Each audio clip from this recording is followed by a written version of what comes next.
bloque de banda sonora original en este capítulo final, podremos decir, dedicado a los 75 años de la Segunda Guerra Mundial, a la finalización de probablemente el momento más horroroso en la historia humana. Y le pusimos el comienzo del fin, y tal vez le acertamos. No queremos sonar pesimista, no queremos sonar nihilista, no es que no queda nada más allá de esto, sino que hay que tomar cabal conciencia de lo que ha sucedido, de lo que sucede y de todas las huellas que quedan de eso. Así como hablábamos de Let There Be Light y sus huellas en los cuerpos, en las mentes, en los corazones y en las almas de esos soldados, porque de hecho en Let There Be Light tampoco vemos los cuerpos cercenados, no vemos a los soldados que por ejemplo quedaron paralíticos, sin una pierna, sin un ojo, ciegos, etcétera, etcétera, los muertos, ¿no? Ahora, sí tuvieron estómago los norteamericanos para hacer un documental dirigido por un muy buen director llamado George C. Stevens, que se estaba quedando sordo, que se llama Nazi Concentration Camps. ¿Qué pasa? Luego de la Operación Overlord, ustedes dirán, ¿qué cazzo es la Operación Overlord? Bueno, se planificó durante muchísimo tiempo lo que... A ver, para que se entienda. La expansión de Hitler por toda Europa generó un gran problema, no solo porque era una expansión en términos bélicos y que ya había tomado Polonia, tomó Francia, tenía sus aliados en toda la península ibérica, los Balcanes, había tomado buena parte en el 41 de Rusia, digamos, ¿no? Más allá de ese pacto de no agresión entre Ribbentrop y Molotov. Le suena Molotov, ¿no? A las bombas Molotov. Es invadida Rusia, casi que cae Moscú, pero bueno, también lo que tuvo Rusia es que adoptó toda una lógica, esto lo hemos contado en el capítulo que hablamos de Arcoiris, toda una lógica del pueblo unido, donde hombres y mujeres fueron los que dieron vuelta a la taba de alguna manera. Pero el problema era el continente en sí, digamos, ¿no? La batalla se estaba dando desde las islas hacia, ¿sí?, el continente. Era muy difícil batallar a los nazis porque básicamente tenían tomado todo. Entonces lo que se construyó, lo que se pergenió, lo que se pensó fue la Operación Overlord, alias el día D, ¿no? Donde hubo un gran desembarco, el desembarco de Normandía, fue en varias playas, pero el desembarco de Normandía fue fundamental. Empezó lo que sería verdaderamente la batalla en tierra, digamos, ¿no? Fue una verdadera masacre, murieron pilas y pilas de soldados, Y en ese sentido, la llegada, ¿no?, de lo que serían todos los cuerpos de norteamericanos, canadienses, parte de los franceses que también estaban peleando desde contra los Afrika Korps en toda la zona norte de África, contra inclusive los italianos y parte de los franceses de Vichy. Bueno, la llegada implica ya una verdadera carnicería, ¿no? Una verdadera carnicería. Ya la cosa es muy difícil. Si alguno de ustedes vio El Soldado Ryan, Rescatando el Soldado Ryan de Steven Spielberg, recuerda una línea de diálogo de Ted Danson con Tom Hanks en donde dicen, bueno, tenemos que tomar este lugar para poder tomar el otro, para poder tomar el otro, para poder tomar el otro, para poder tomar París, para de París poder pasar hasta llegar a Berlín y que termine la guerra, ¿no? El avance, algo que decíamos en el bloque anterior. Pero todo ese avance no dice en el fondo la cantidad de pérdidas y de destrucción masiva que eso implicó, ¿no? En todo sentido, verdaderamente en todo sentido. Pueblos arrasados y sobre todo el descubrimiento de algo, y a esto iba con la Operación Overlord, que ya se sabía, pero que se terminó de destapar. Qué inteligencia también, ¿no? Desde el lugar político. Se terminó de revelar o de develar en 1944, que son los campos de concentración. Ya se sabía antes. Inclusive los ingleses ya tenían idea de esto, y otras naciones también. Nazi Concentration Camps, dirigida por George C. Stevens, realmente es brutal. Es una hora de horror. Yo hasta me atrevería a decir que es una película que podría ser madre de lo que vendría después como horror moderno. Sé que algunos del otro lado me van a rebatir y me van a decir, pero eso es documental, no tiene nada que ver con lo que es verdaderamente la ficción y el horror, digamos, ¿no? Pero hay que tener muchas agallas para ver ese documental. Empieza la película con declaraciones juradas, ¿no? De generales y de encargados, diciendo que dan cuenta fehacientemente de que el material que se está mostrando es material fidedigno. Inclusive el mismo Stevens, ¿no? Que estuvo a cargo de lo que tiene que ver con la dirección de cámaras y demás. Pero que las cámaras sean del ejército. Bueno, nada, digamos, ¿no? Todo lo que tiene que ver con la parafernalia y papelerío y, bueno, legalidades. Pero en principio es una demostración de horror total y única. La película es, yo les diría, está brutalmente esquemática, porque va pasando de un campo de exterminio al otro. Fíjense que de repente pasé de la palabra campo de concentración a campo de exterminio.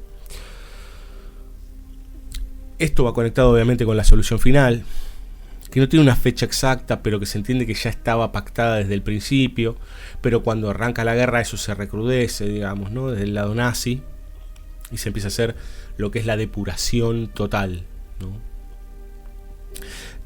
Allí ya presenciamos lo más oscuro de la humanidad, lo más oscuro. Yo les decía esto de ser madre del cine de horror, porque ya excede cualquier límite lo que se ve en esta película, ¿no? De aquello que hemos leído en novelas, que hemos visto en películas de terror, que se había escrito antes sobre monstruosidades y demás, están ahí. Seres deformes, está todo mostrado, y no es que va progresivamente, es cada vez, en realidad es de peor a mucho peor a insoportable. Vemos las metodologías, vemos los resultados, vemos los muertos y vemos los sobrevivientes. Cada tanto transcurre en realidad atravesadas por una voz en off. Los silencios son porque estoy recordando las imágenes, a veces uno dice, bueno, está lejos la Segunda Guerra Mundial. Está lejos. Yo tengo la sensación de que está muy cerca.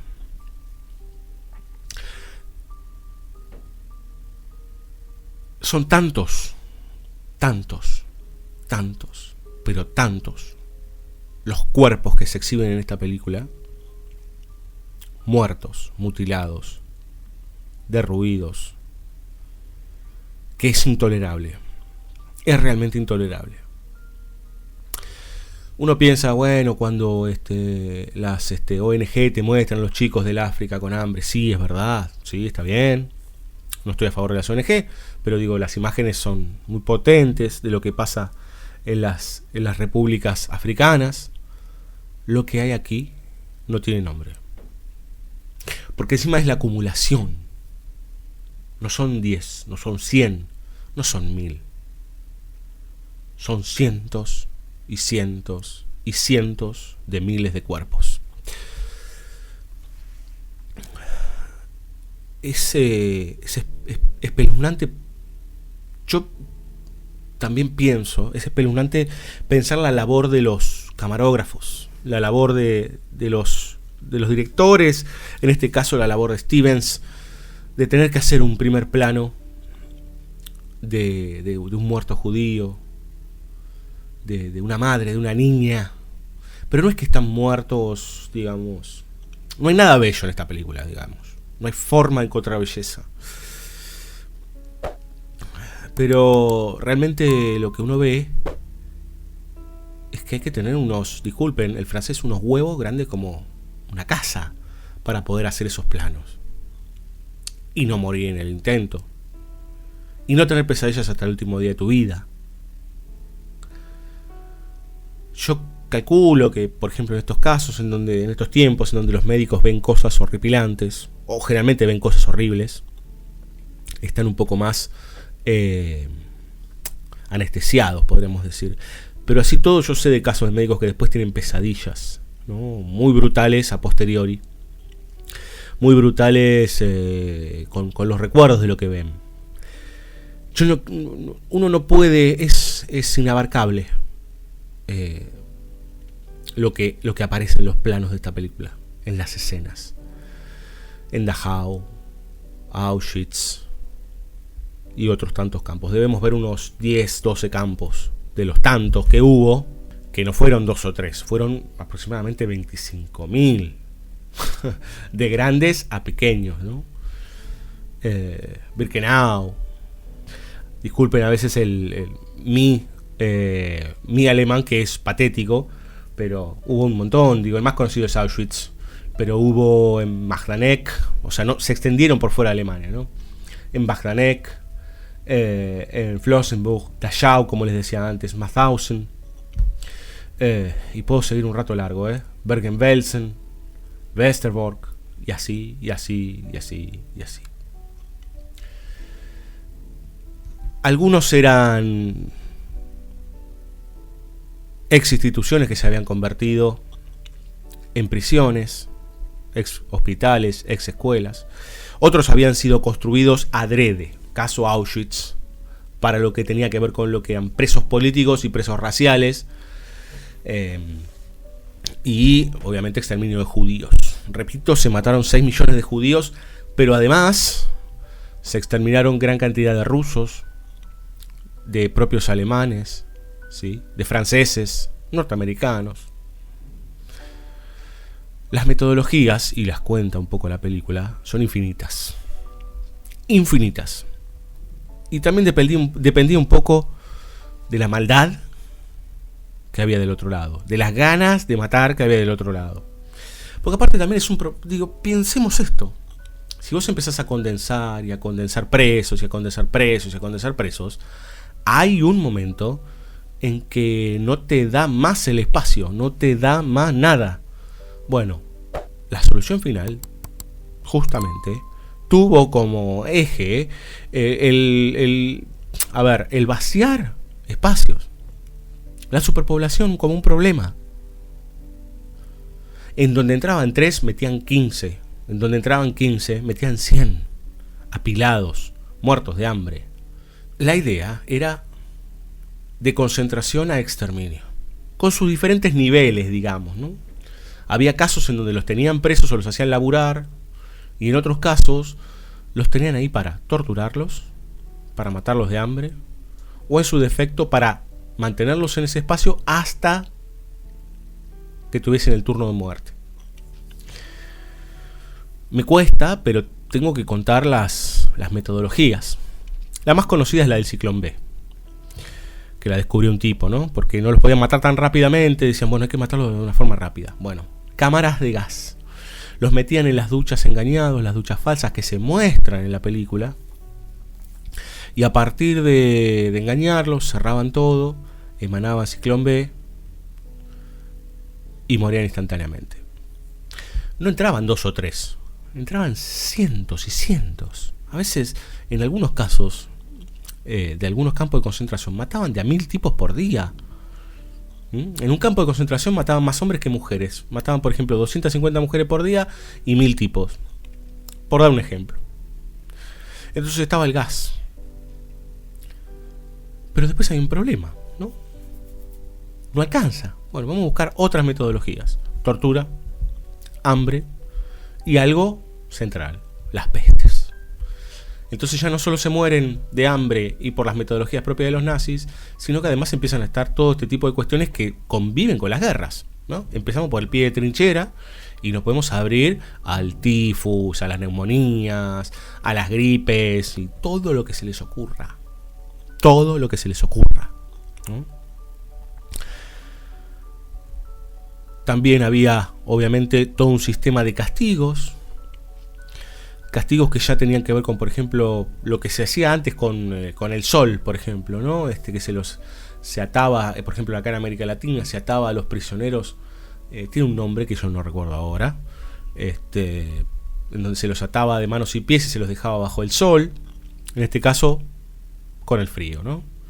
Plena Alemania, plena Polonia, invierno, imagínense, ¿no? En 2 días, después les tiraban agua, entonces se congelaban y morían congelados. Y por ahí la agonía era de días. O sea, había verdadera necesidad de maldad, ¿no? Había una sed de destrucción que uno no la puede terminar de comprender. No la puede terminar de comprender. Es imposible comprenderla. Y es imposible por momentos. Yo creo que a los 15 minutos del documental uno dice, bueno, esto no puede ser peor. Y es peor, digamos.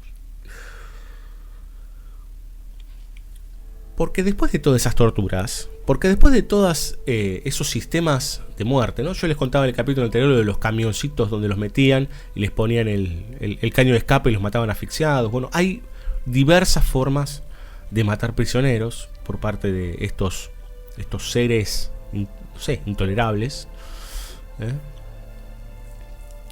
Pero el problema viene, si había un problema de superpoblación, lo que viene después también es un problema. ¿Dónde van los cuerpos? ¿Dónde van los cuerpos? Y ahí viene otra complicación, ¿no? Otras pestes por esos cuerpos, la putrefacción y el hacinamiento de cadáveres. Y, ¿no?, una maquinaria industrial, podríamos decir, que funcionó para estos campos de concentración, con, por ejemplo, hornos de panadería para quemar los cuerpos. Si ustedes vieron The Big Red One, del gran Samuel Fuller, sabrán de qué estoy hablando. Hornos para quemarlos. Si hay algo que caracteriza, por ejemplo, a Auschwitz, que si uno ve las tomas aéreas dan mucho miedo, ¿no? Era un lugar tan grande, que ahí se albergó tanto horror que uno no es inconmensurable, digamos, ¿no? Y hoy es casi como un centro turístico. Bueno, es la gran chimenea, una gran chimenea que largaba cenizas. Esas cenizas eran gente, no una, no 1000, sino centenares de miles. Entonces, claro, tampoco era no era suficiente. Entonces quedaban cuerpos por todos lados. Y no todos los campos de concentración de esta enorme cantidad tenían los mismos recursos. Entonces quedaban en los campos tirados de los cuerpos. ¡Pilas! Y no es que lo estoy contando porque lo leí. Se ve en el documental. Porque cuando empiezan a llegar los aliados empiezan a invadir en un sistema, digamos, de prensa, ¿no? Porque desde el lado ruso y desde el lado norteamericano empiezan a apretar y se empiezan a encontrar con localidades en donde empiezan a ver ese horror. Los soldados, digamos, ¿no? La gente de campo. Los mandatarios ya sabían de esto, de tiempo antes, ¿no? ¿Cuánto podría haber hecho? Bueno, no lo sé, pero por lo pronto eso ya existía. Cuando empiezan a ver esto y se empieza a filmar esto, ya la cosa pasa de un informe o de leerlo o de que alguien te lo haya contado o de que vos que estás del otro lado hayas tenido un abuelo que estuvo en la guerra como me pasó a mí. Ya no es la anécdota, es lo que es cuando uno lo ve. Y por eso les digo que si ustedes tienen las agallas de verlo, es la gran película de terror del siglo XX. Corrámonos de los géneros, corrámonos de todo. Es el horror mismo, ¿no? Es Kurtz diciendo The Horror, ¿no? Aquí hemos llegado, acá llegamos. ¿Puede haber peor? No lo sé, pero esto es el punto de partida para el final. De algo, pero el punto de partida para el final. Realmente encima se podría hacer todo un análisis de los encuadres, digamos, ¿no? Por eso lo podemos dejar un poco más a los especialistas en estética y demás. Supuestamente en la muerte no hay arte. Yo no sabría cómo caratular esta película, que creo que también es una película necesaria de alguna manera. O vas a dejar todo fuera de campo, digamos, ¿no? El tema es que también a esta altura, ¿cuánta gente recuerda Nazi Concentration Camps? Que hay otros documentales también sobre el Holocausto muy violentos y muy potentes, inclusive hablando de Shoah, digamos, ¿no? Una película muy brutal de muchas horas, pero que los sobrevivientes son los que hablan. y ponen el cuerpo. Por parte uno también puede pensar, ¿no? Dice, bueno, ya está, qué sé yo, no sé, con suerte tuve algún abuelo que le tocó, algún bisabuelo. Sí, bueno, digamos, pero probablemente vos hoy estés sentado delante de tu celular y escuchando lo que estás escuchando porque pasó todo eso. O navegando en Instagram porque pasó todo eso. Porque del otro lado estaba Norteamérica y porque de este lado estaban los nazis. Y porque pasaron muchas cosas. Y porque tuvo la carrera espacial. Porque de la carrera espacial despegó la tecnología. Y porque de la tecnología que se abrió y que no paró nunca más, hoy estamos acá, en la tierra del COVID. Entonces, no digo el todo tiene que ver con todo, porque eso es una estupidez en tal caso, ¿no? Es una verdad de perogrullo. Pero sí que la historia y que el mundo es un devenir. Una vez acá Ángel Fareta nos dijo que era... no hubiera existido la civilización occidental tal como la conocemos si no hubiera sido por los griegos, ¿no? Y por varios de los triunfos de los griegos. Entonces hay momentos de quiebre. Y yo creo que tal vez dentro de 100, 200 años ya la cosa se la mire como con muchísima... Hoy está un poco más, no desde un lugar historicista, desde un lugar... pensemos también que se han hecho decenas de miles de películas sobre la Segunda Guerra Mundial, muchas norteamericanas, muchas francesas, rusos también, ¿no? Obviamente. Y los alemanes han empezado a tener su lugar de autocrítica, digamos, ¿no? La caída, por ejemplo, con Bruno Ganz, es una película que habla sobre la muerte de Hitler, etcétera, que a uno le puede gustar o no, pero digo, empiezan a aparecer esas cosas. Hay muchísimo material al respecto, muchísimo documental, historicista, que aquí hemos hablado de Apocalipsis, ¿no? Por ejemplo, o los documentales de Ken Burns, un tipo muy, muy interesante, pero pareciera como que es tanta la violencia que la hemos vaciado de sentido. A la mitad de la película uno si no tiene miedo, tiene fiebre o tiene algo. Porque no es intolerable, digamos, cuando uno ve verdaderamente el origen de esto. Y sobre todo cuando uno ve a los sobrevivientes. No es que los sobrevivientes están bien, ¿no? Los que quedaron de los campos, son muertos vivos. Son muertos vivos. Pero, en serio les digo, es como una película de Romero más. Y más. Y más. Y aún más. ¿No? Los cuerpos dispuestos en los planos de maneras que uno... Ahí sí, ¿no? Moralmente uno empieza a dudar. Porque a veces los planos buscan tener una composición interesante. Con cuerpos muertos. A través de una carnicería, un holocausto, ¿no? Entonces ahí empieza a haber complicaciones ético-morales, podríamos decir, ¿no? Yo creo que no hay belleza ahí, pero bueno, que no hay atractivo, podríamos decir, no es que no es como pasaba, por ejemplo, con lo que hacía Riefenstahl, que al monstruo lo hacía bello. Acá, ¿qué vamos a hacer bello? A gente deformada, sin una parte de su cuerpo, consumida, pero consumida al extremo, con las miradas perdidas como las vacas. Y a todo esto también se suma, que lo cuenta el documental, ¿qué hacían los aliados cuando llegaban y cuando desarticulaban el campo de concentración? Iban al pueblo, o sea, porque el campo de concentración generalmente estaba fuera de un pueblo, ¿no? Iban al pueblo y traían a todos los pobladores, a todos. Y hay un caso, que no sé si es Dachau, en donde ponen un plano general, también los norteamericanos son flor de vivos, ponen un plano de mujeres y hombres, sobre todo muchas mujeres del pueblo, yendo hacia el campo de concentración, del cual sabían, pero nada, sabían, ¿no? Como bueno, el horror está ahí, pero no sabemos, o no sabían si era horror, bueno, no sé, había presos. Y las vemos a las mujeres bien vestidas, porque las citaron bien vestidas, sonrientes, charlando entre ellas, saludando a la cámara, con una actitud digamos, imponente, ¿no? Como mujeres que dicen, bueno, se terminó la guerra, pero igual vamos a ver, nos invitan a ver qué habíamos hecho aquí. La metamorfosis de esos rostros, porque las meten a las mujeres y a los hombres, ¿no? Los llevan a los potros donde por ahí todavía queda un cuerpo, a las grandes pilas de cuerpos incinerados, a los cuerpos todavía pudriéndose, se los muestran. E inclusive, en ese mismo lugar,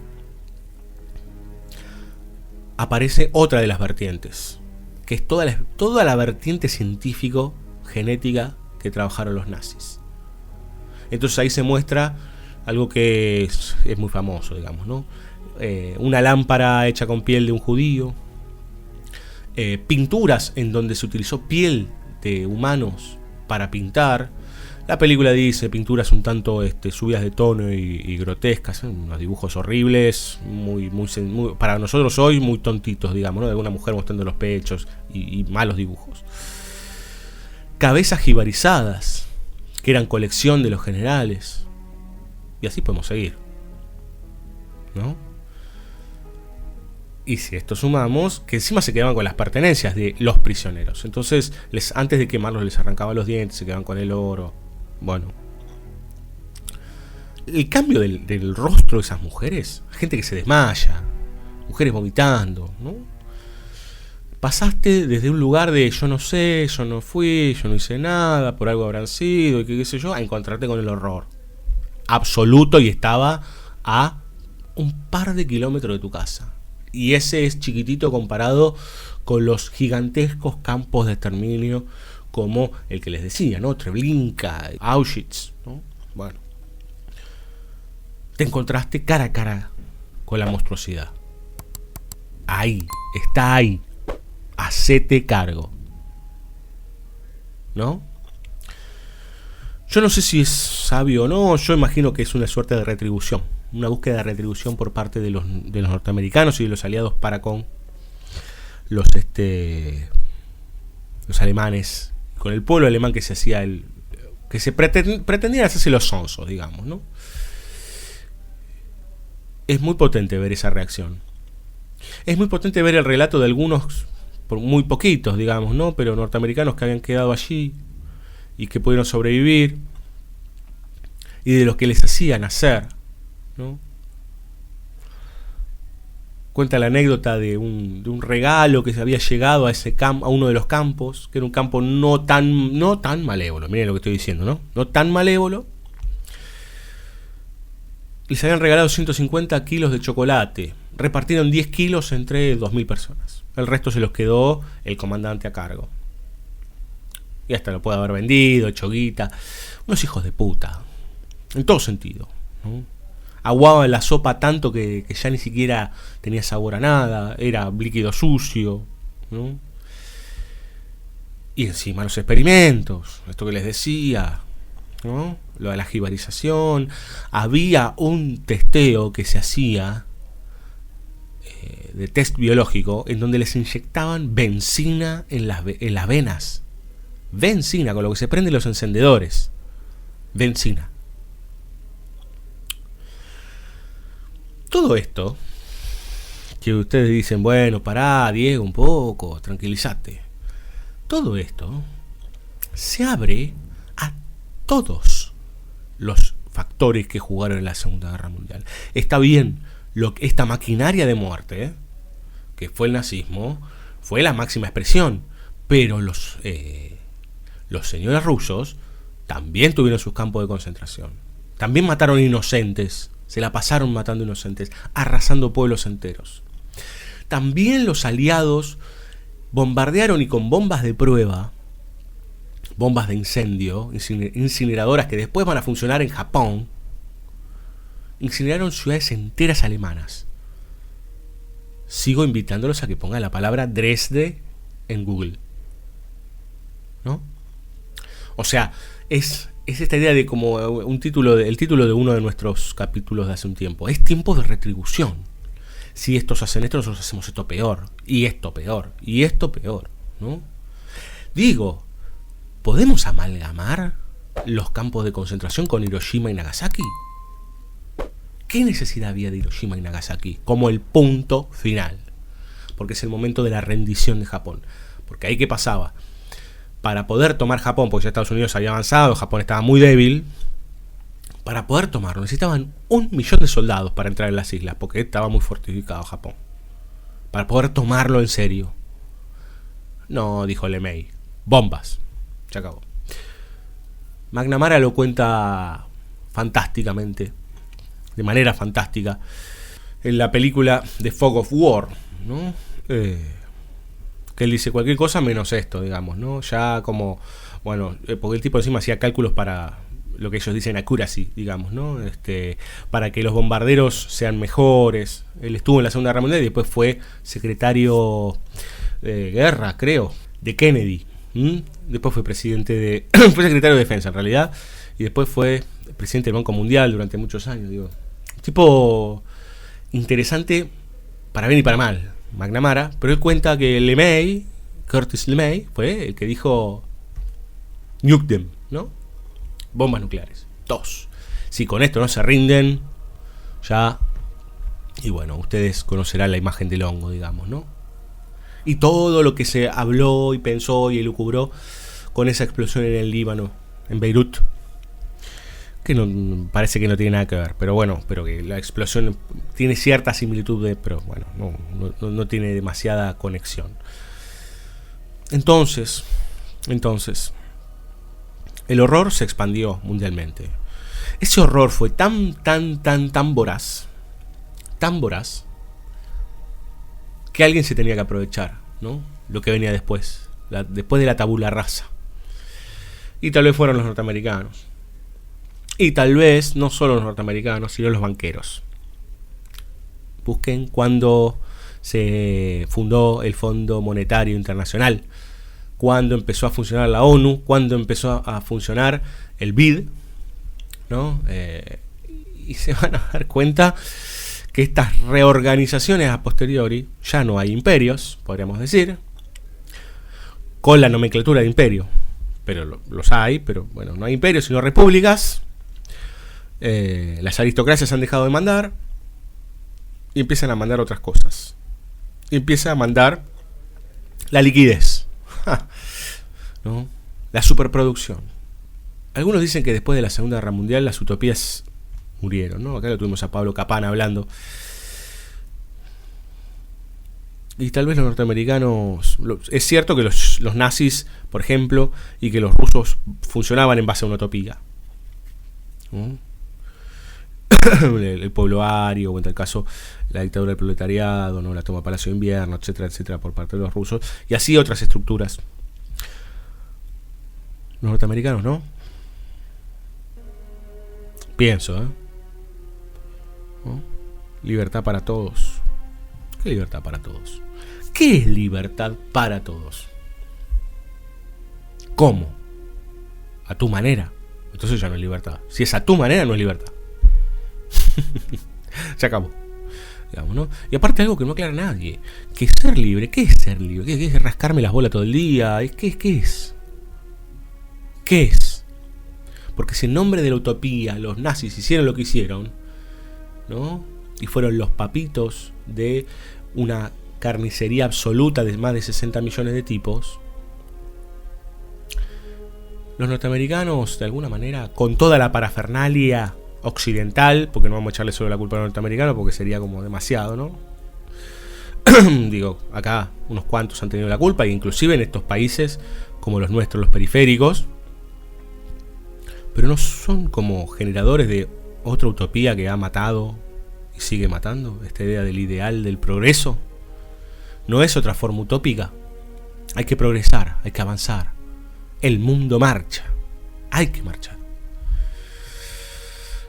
Por lo pronto no sabemos si marcharemos al cadalso o a dónde, esperamos que no.